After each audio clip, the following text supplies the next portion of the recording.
Good day, everyone. Welcome back to our English 1 oral communication subject. And for today's video, we are going to continue our discussion for lesson 1, fundamentals of communication. Okay, let's get started, everyone. Okay, but first we have to review or recall on what we discussed last meeting. Okay, so yeah, we defined what communication is, right? And so, yeah, communication is the exchange of information, concepts, and opinions. Yes, and you were also able to give your definition of communication. And we also talked about the elements of communication. How many elements do we have? Very good. There are 9 elements of communication, namely the speaker, message, encoding, channel, decoding, receiver, feedback, context, and also barrier. Okay. And from that, we discuss also the communication process or the system of how the communication flow. Okay, how the message is transferred from one person to another, right? Yes. And we had our example here, example situation. No? Okay. And then I let you watch this video from YouTube entitled Poor versus Great Customer Service.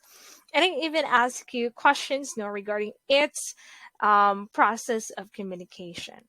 Yeah, and you were able to compare the differences in the first scenario, which is the poor customer service, and the second one that contains or that shows the great customer service. Okay. And lastly, we talked about models of communication. Yeah, so we learned that the Shannon-Weaver model is considered as the linear or one-way process, basically because it doesn't have feedback. And then transaction model, okay, this one now is two-way process. There is already feedback. And the third model is Schramm model by Wilbur Schramm.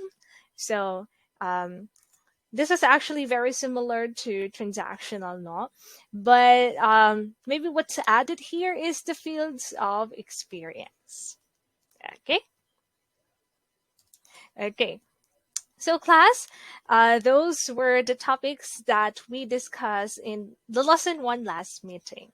Now this time, let's proceed to the functions of communication. Okay. So do you know, class, what are the functions of communication?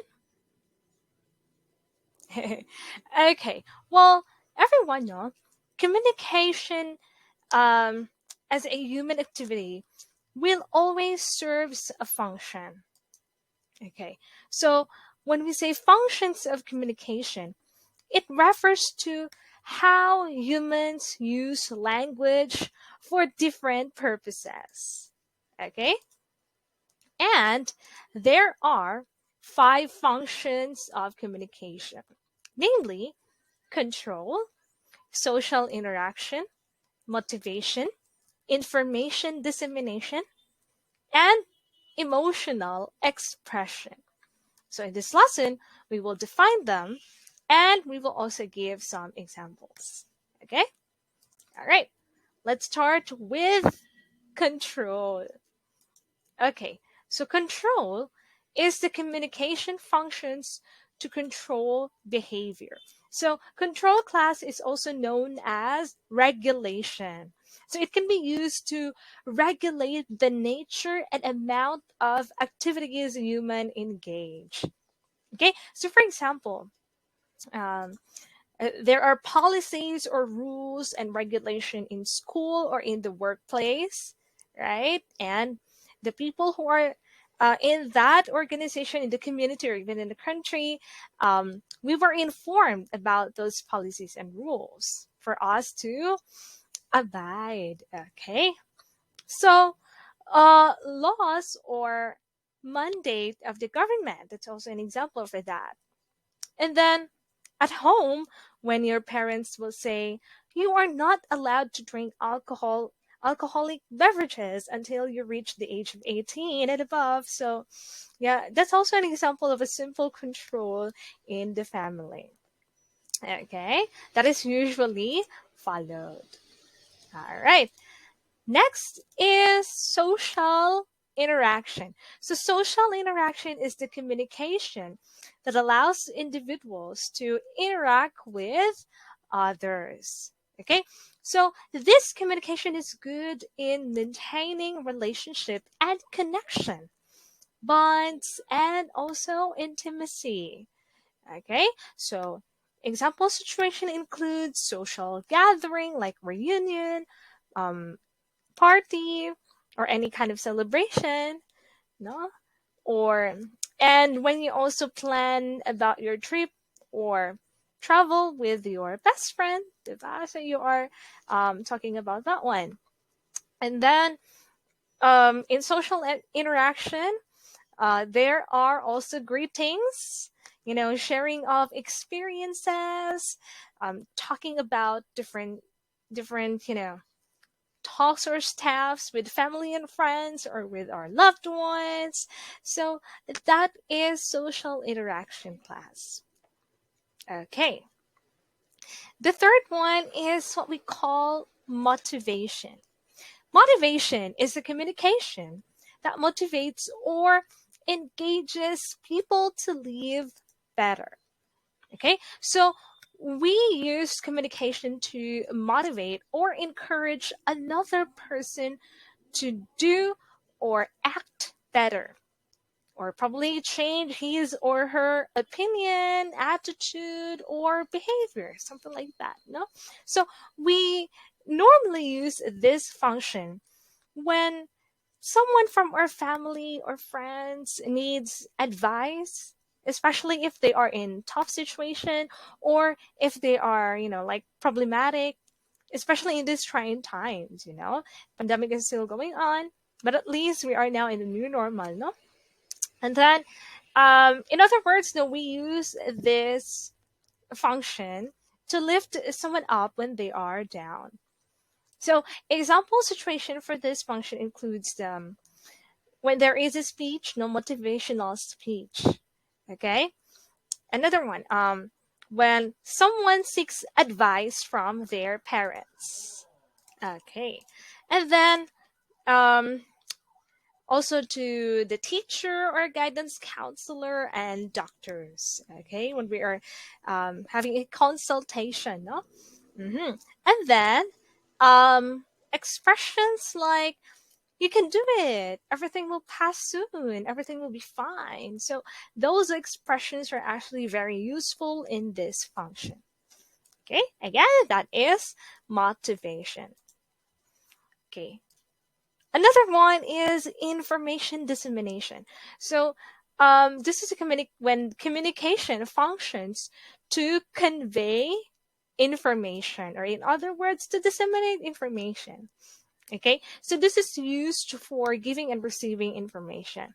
So we give information through a statement or facts, and we get information by asking questions.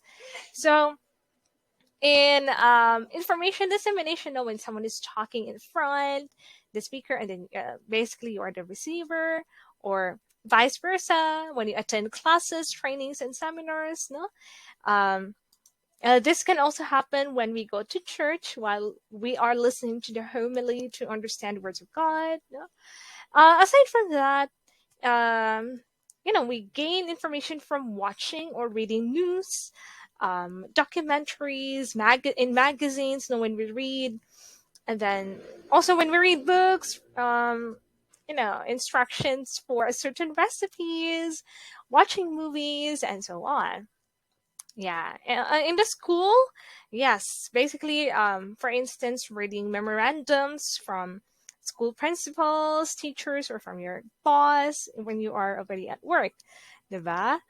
Okay, and Reading citizen charter in government offices to know the process and steps in getting a document. So, information dissemination class, that's also very, very important, right? Okay. Lastly, emotional expression. Okay, this is when communication facilitates people's expression of their feelings and emotions. So, this is used to express our thoughts, our feelings. We show to others our happiness, love, and affection, or probably sorrow, pain, fear. Um, it can be verbally or non-verbally, no? So this is helpful for us to release our stress, or when we're very happy, so we want to share happiness. That can actually create connection and harmonious relationship with someone we are talking with. On the other hand, expressing our negative emotion may interfere our relationship with someone. So we have to be very conscious with our, emotion, and we have to be sensitive towards others too. Okay. All right. So, let us repeat. No, the five functions of communication are social interaction, motivation, control, information dissemination, and emotional expression. Okay, so let us try to exercise our understanding about the functions of communication. So I have here sample situation, and all you need to do in class is to try to identify what functions of communication are they. Okay, so if you want to challenge yourself before I reveal the answer, you can actually pause the video to identify or try to identify what function of communication are they. Is that clear? Okay, let's start with the first one. Number one, Gerald and Mara are talking about their experience of the last night's 1 o'clock concert. What do you think is the function of communication in number one? Okay, let's reveal in five, four, three, two, one. Okay, the answer to that is social interaction.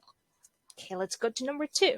Vincent's mother said that he is only allowed to play Mobile Legends until 12 midnight. Otherwise, he won't be able to play the next day.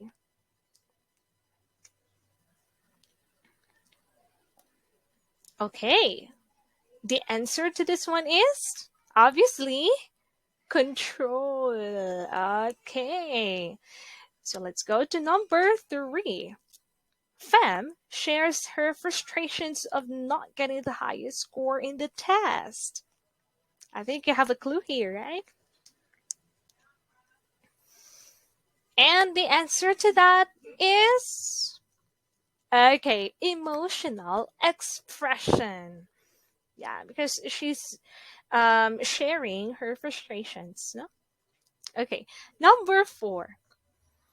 Teacher Camille informed the class about the General Assembly of Parents and Students this coming Friday. hmm Okay, and the answer to that is information dissemination. Very good. Okay, number five. Grace is excited to congratulate her newlywed best friend. All right. Okay, there you go. The answer to that is emotional expression. Okay, congratulations. Okay, number six. Dr. Jim told the patient to be hopeful and that everything will be fine and she can survive from the danger of the COVID-19 virus. What do you think? All right. The answer of number six is Motivation. Okay, so the doctor is motivating the patient to not worry because she will soon recover from the virus. Right? Okay, number 7. James and Alma are talking about the things they miss doing before the pandemic. All right. Okay. Now the answer of number 7 is social interaction. Okay. And lastly, number 8. Students must wear decent attire during the virtual class.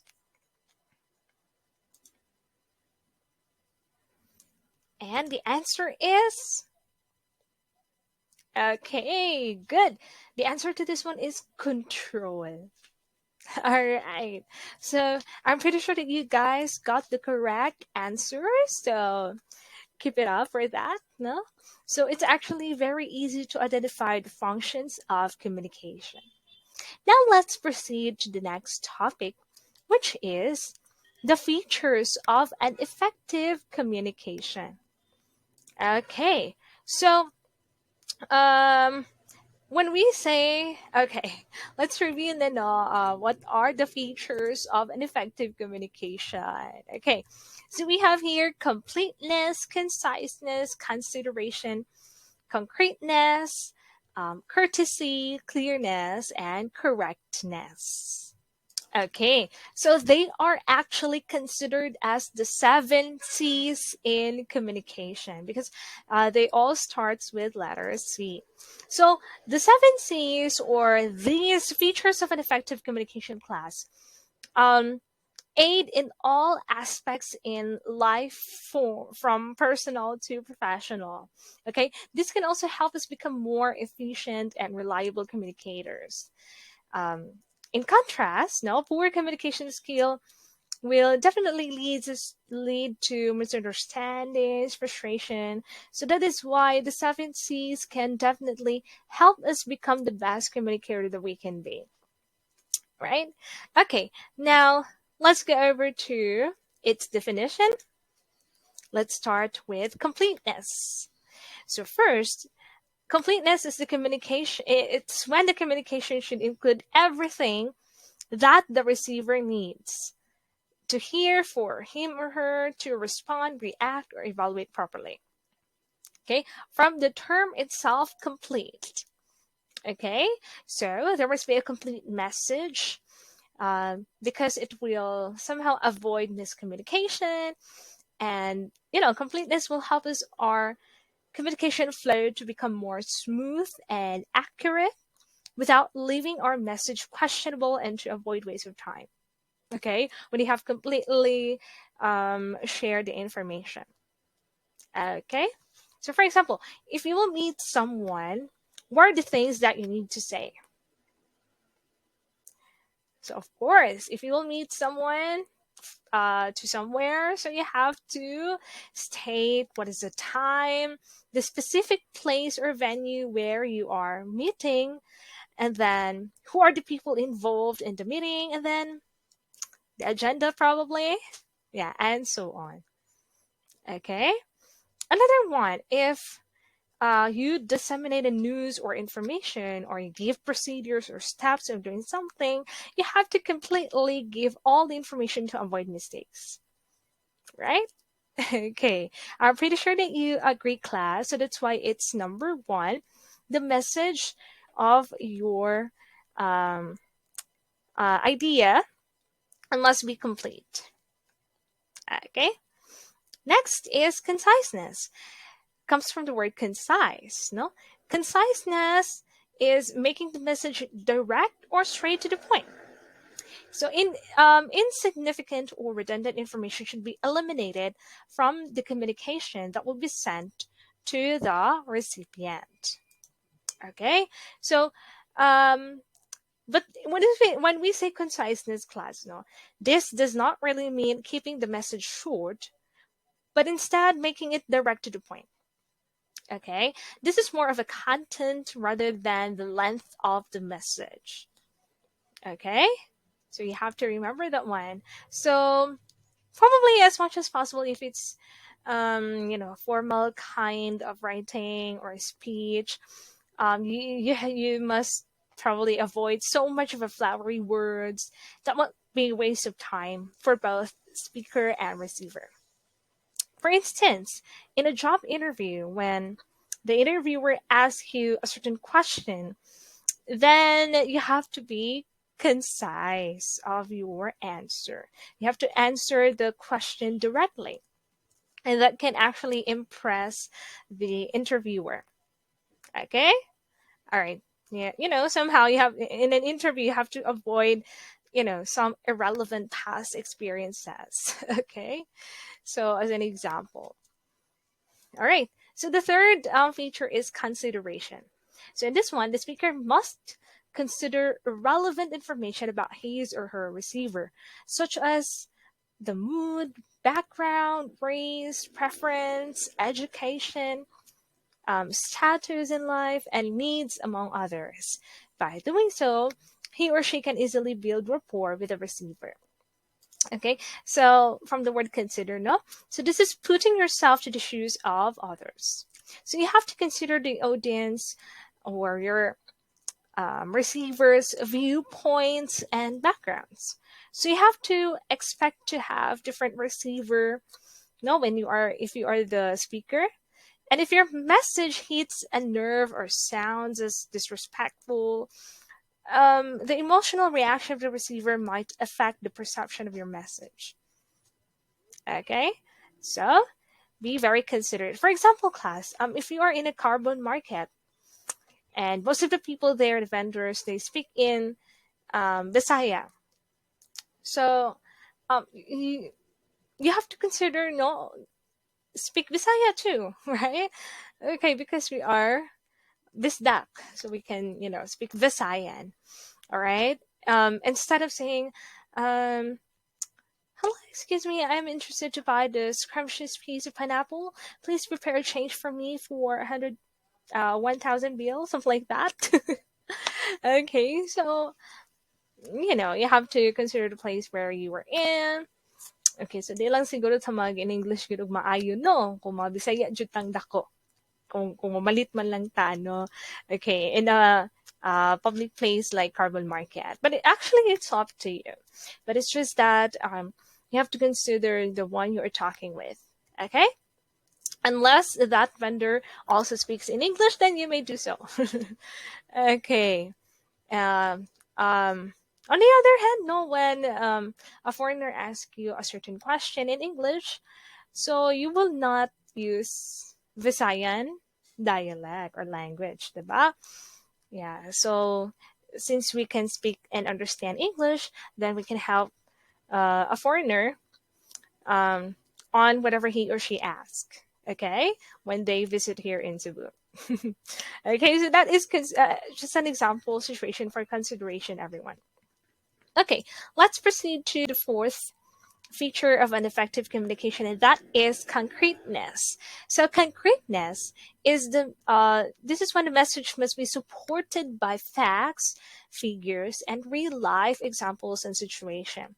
And this makes the receiver more connected to the message conveyed.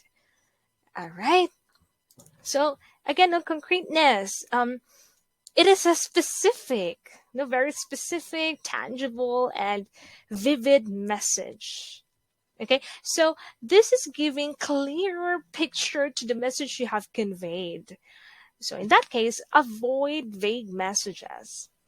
Okay, and with concreteness, this can also foster trust. All right. So usually, when it comes to concreteness, no, there is some supported facts, evidences of your claim. So concreteness is also very, very useful. Okay. All right. Next is courtesy. Okay. Courtesy is when the speaker shows courtesy in communication by respecting the culture, values, and beliefs of his or her receivers. So being courteous all the time creates a positive impact on the receivers, right? So actually, class, no, courtesy and consideration complement each other in effective communications because courtesy means respecting the receiver's culture, values, and beliefs. And then when you say consideration, you must consider the receiver's, mood, yeah, even the culture, values, and beliefs. So there is actually respect. All right. So, for example, in crafting a message that is um, that is when you craft a message that is polite, sincere, enthusiastic, and unbiased. So in that way you can actually show courtesy. So it shows also that you are a positive communicator and you focus on your receiver. Okay, so for example, um, when you talk to elders or professionals, so you must greet properly, respect, and avoid jargons, those kind of terms that they don't understand. Okay, so in that way you can show courtesy. All right, so let's go into the last two features of an effective communication. So we have number 6, clearness. Okay, from the word clear, diba? So this is clearness in communication implies the use of simple and specific words to express ideas. So it is also achieved when the speaker focuses on a single objective in his or her speech so as not to confuse the receivers. Okay? So class starts with a clear communication goal and accurate thoughts to achieve clearness in your message. So clear communications build on exact terminology and simple words to enhance the meaning of it for better comprehension and to reduce ambiguities and confusion in the communication process. Okay, for example, if you are reporting in the class, as much as possible, avoid jargons or terms that your classmates do not understand. But if there is a need to use a certain word, unfamiliar word, then you have to define it. Okay? Um, siguro avoid highfalutin words, no? And if a certain thing is unfamiliar, then don't forget to explain clearly. Okay, so in that case, you are showing clearness. All right. Okay, now let's go to the last feature of an effective communication, and that is correctness. Okay, so when we say correctness, class no comes from word correct. Correctness in grammar eliminates the negative impact in the receiver and increases the credibility and effectiveness of the message. So, uh, excuse me. So this focuses on the grammar. Okay, correctness in grammar, in structure, in your semantics, syntax, something like that. No? Okay, so correct grammar and syntax vouch for increased effectiveness and credibility of your message. Um, Formal errors might affect the clarity of your message, and errors may trigger ambiguity and raise doubts. Okay, so they might or your receiver might also have a negative impact on the overall perception of the message, which could be seen as a sloppy or negligent. So that is why you have to also correctly um, you know your message must be properly delivered with the use of correct grammar. Okay? All right. So you have to be conscious also with your grammar. Is that clear? Okay. So those are the 7 C's or the 7 features of an effective communication class. So again, no, we have we have completeness, conciseness, consideration, concreteness, um, courtesy, clearness, and correctness. So I have here another set of sentences, and the same thing, all you need to do is try to identify what feature of an effective communication is it. Okay, let's start with number one. Okay, Princess speaks slowly when she is talking to her grandparents. So, what do you think is the C here? Okay, in five, four, three, two, one. The answer is consideration. Okay. So because she's talking to her grandparents, so she's speaking slowly so that the grandparents will be able to understand. Next is Sophie politely greets her Muslim friend and she does not assert her religious practice. Hmm. Okay. The answer to this is courtesy. Okay. So courtesy. So Sophie here is showing respect. No, not asserting about her religious practices. Okay. Number three, Lexi told Kobe about their badminton practice with their teammates, which will happen on September 22, 2020, from 1 in the afternoon up until 5. Okay? In Pag-asa basketball court. Mhm.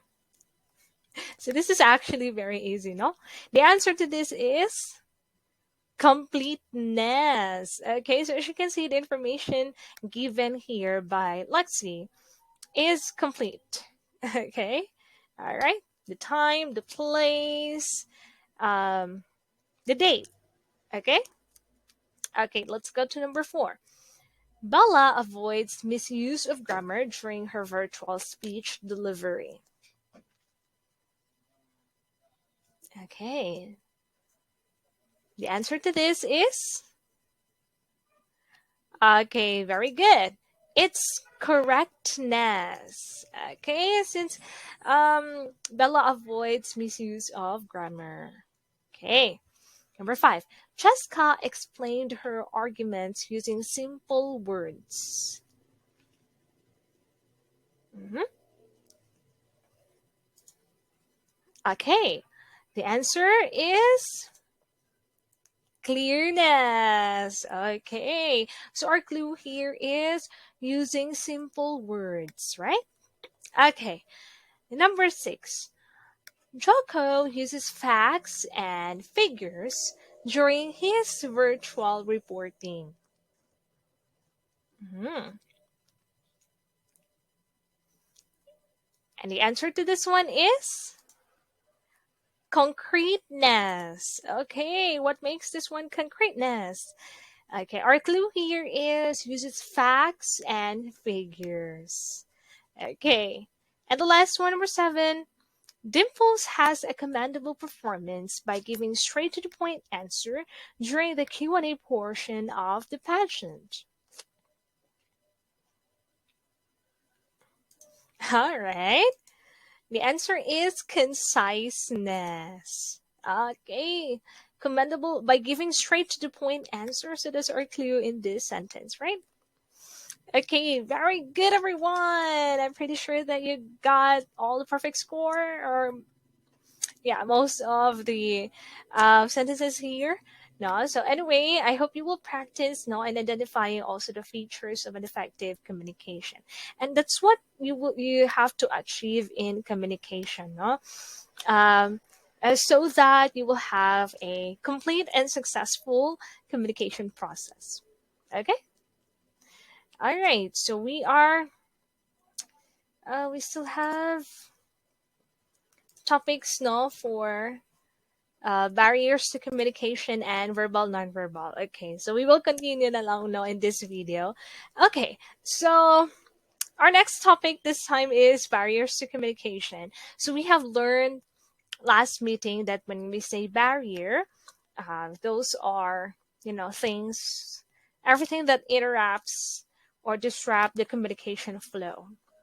Okay, so to be an effective communicator, you should recognize these barriers that hinder the communication process. So this will enable you to control the situation, reset conditions, and start anew.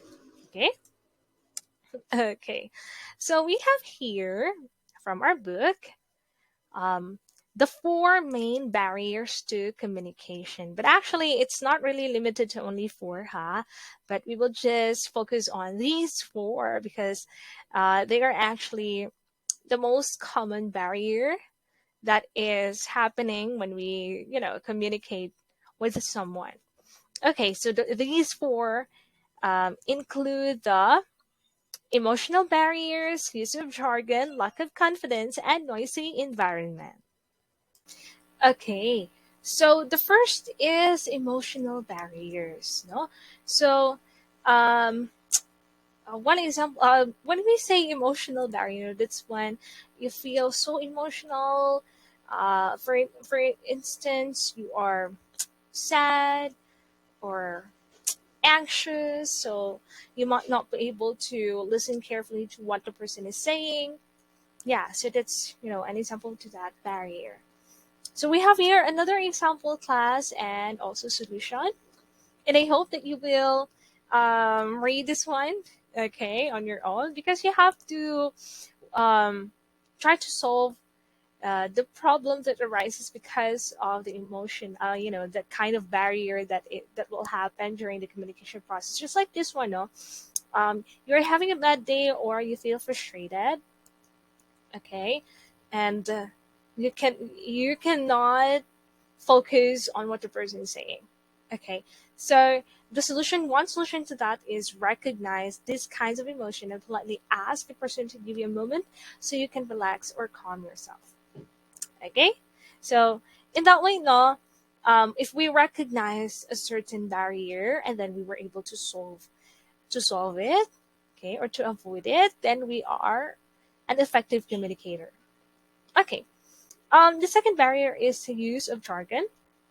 So when we say jargon, no, that is it means unfamiliar words, no, because when we say jargon, that is the specialized terminology associated with particular field or of area of activity. Okay, so jargon is normally employed in a particular communicative context and may not be well understood outside that context. For example, students might not be able to understand what Form 2 is because for us teachers, when we say Form 2, that is the attendance of the students. But the students don't really know the term Form 2. So Form 2 term is a jargon for the students. Okay, so that's just an example to that. Um, in this situation, you are the scientist discussing a certain weather phenomenon with your neighbor who does not know much about the topic. So, if that is an example situation, then you must define clearly on what is the term that you are using and explain. And it's better that you will include examples. Okay. All right. So especially when you are having a consultation at a doctor in the clinic, so if there are unfamiliar terms that the doctor will give to you, so do not hesitate to ask questions, okay, that you don't understand this term. And of course, usually the doctors will explain it to you.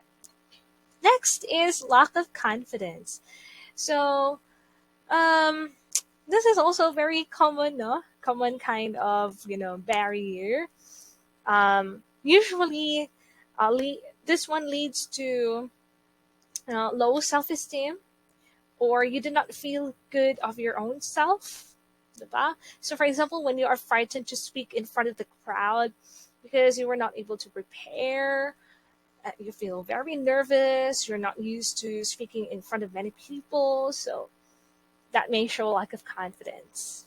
Okay, and in that case, you can definitely solve it by preparing more practice and then watch some tips, a video that gives some tips in preparing for a speech, or you know, okay, whatever it is. So, I also always believe in the adage practice makes perfect when it comes to, lack of confidence. Okay.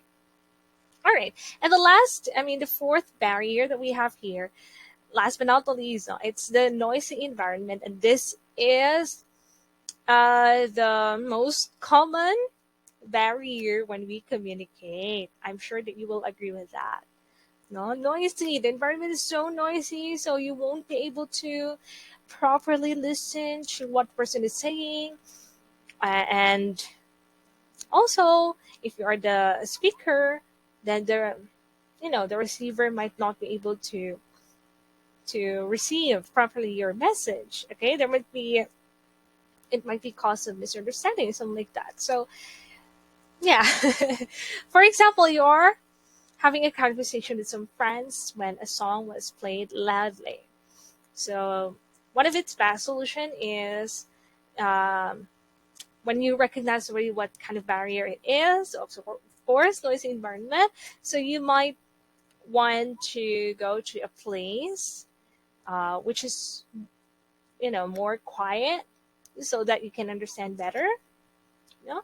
So you have to adjust. Or probably, um, you can probably ask that person who played the song loudly to probably minimize or tune down the music, okay? Because you are currently talking with someone, okay? But of course, when you do that one, you have to properly say it. Okay? Dili kayo pinabundak na, huy, pagtag na imuhang song dira. So, not like that too, because it may cause conflict. Okay? So, probably you can do it properly. Communicate properly lang. No? Okay. And again, plus the barriers are not limited to this one because another barrier, for example, when we are having online class, but the internet connection, that's a barrier there. Every time our connection or there's no signal, it gets interrupted. Okay. And now let's go to verbal and non-verbal communication. So class, this is already the last topic for the lesson one. Taas-taas gid ang lesson one, no? Okay.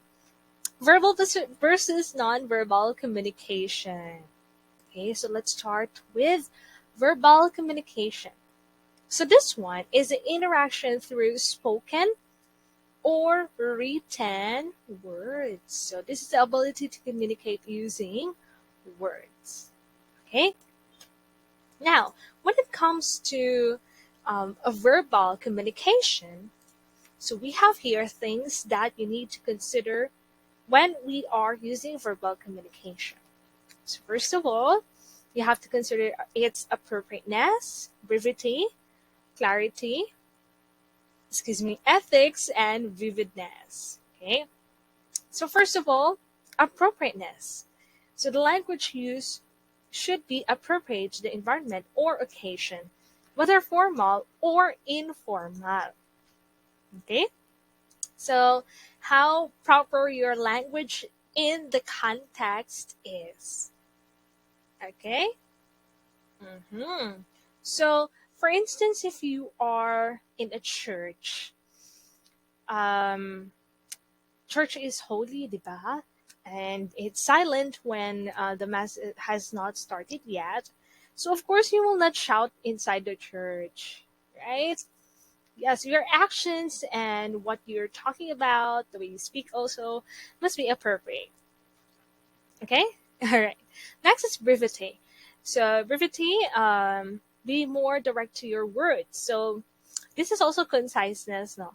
So use simple yet powerful words to, and as much as possible avoid feelers like I guess, and others kanang kuan. Okay, be direct to your words. So that is also conciseness of your message, no? Okay. Next is clarity. Clarity is, that's when you clearly state your message and express your ideas and feelings, no, from the term clear. So the meanings of words, your feelings or ideas may be interpreted differently by a listener. Hence, it is essential for you to clearly state your message and express your ideas and feelings. Is that clear? Okay. Another is ethics. So, ethics class is the choose. I mean, that's when you choose words in consideration of the gender, roles, ethnicity, preferences, and status of the person or people you are talking to. Mhm. So that is ethics. So in other words, class, no, ethics is moral principle of a person's behavior. Okay.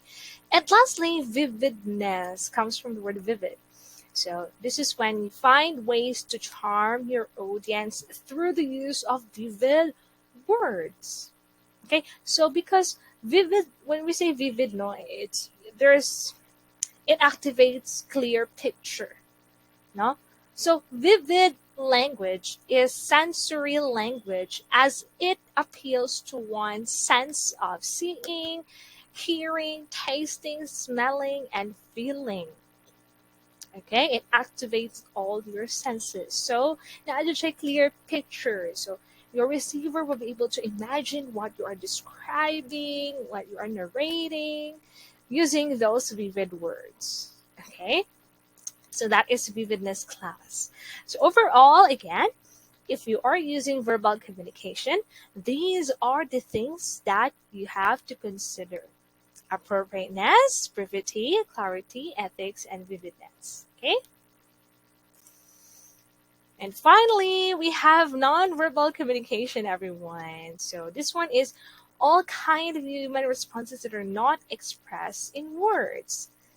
Okay, you're not using words in this one. So we have here examples, no, like stares, your smile, your tone of voice, movements, manner of walking, appearance.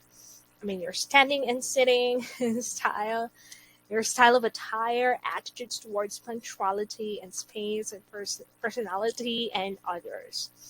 Okay, so muna siya, everything that doesn't really use a word but gives us meaning, that is the use of nonverbal communication. Okay, so kung kamo class, if you are wearing the UC senior high school uniform, then of course you are a senior high school student at UC. So even if you are not telling everybody that you enrolled at UC, but you're wearing the uniform, so yeah, the people will already understand. Um, for instance, you're happy, so it will definitely show on your eyes and in your faces. You're smiling like that. But if you frown, so probably you are frustrated or problematic and so on. So facial expression, no, that will actually give us, um, a hint of what you are feeling.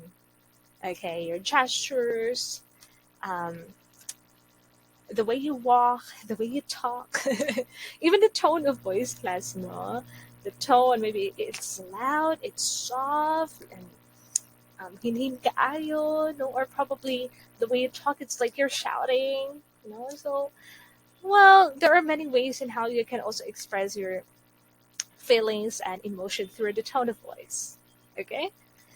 All right. Anyway, um, here, no, mastery of nonverbal communication is important for several reasons.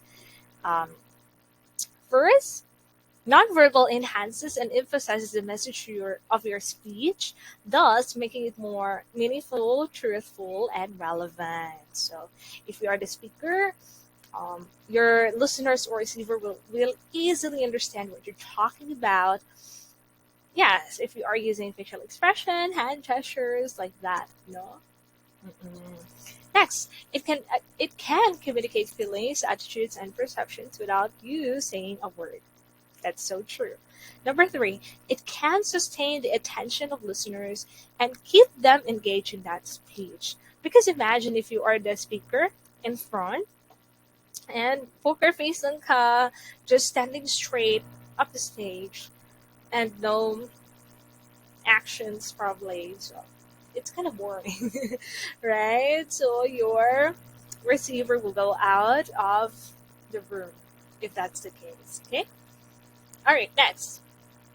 It gives the audience a preview to the type of speaker you are. So, the audience or the receiver will be able to know what kind of a speaker you are by the way you talk, your tone of voice, and the way what you're wearing also will tell us what kind of speaker you are. No? Next is it makes you appear more dynamic and animated in your delivery, of course, and in that case, your audience will not get bored. Okay.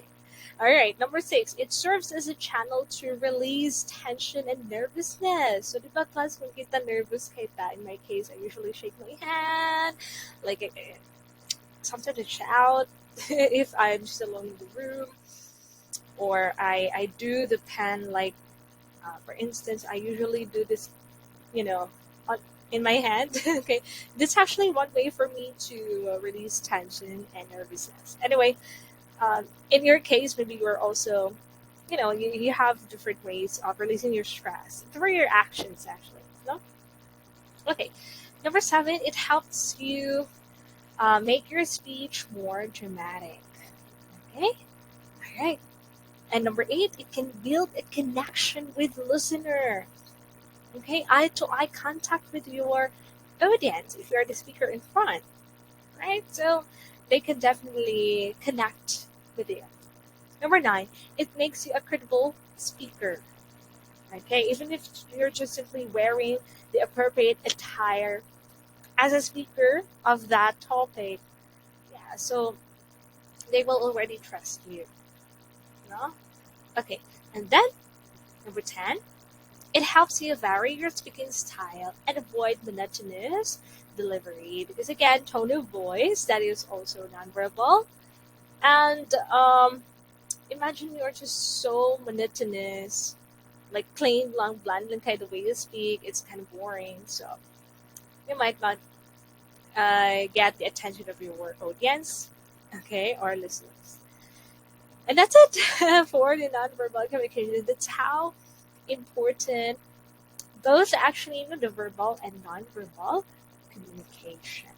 Even symbols, class ha, and signs, signals, those are also nonverbal communication. Even the color, right? The color of what you wear, the paint, the color of the paint in your house. So probably you can add meaning to that. So that's nonverbal.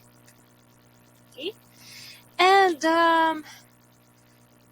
yeah, I have the last question. Which type of communication is important? Well, the answer to that is both ways are important in effective communication. Yes. Okay. So both the verbal and nonverbal are important.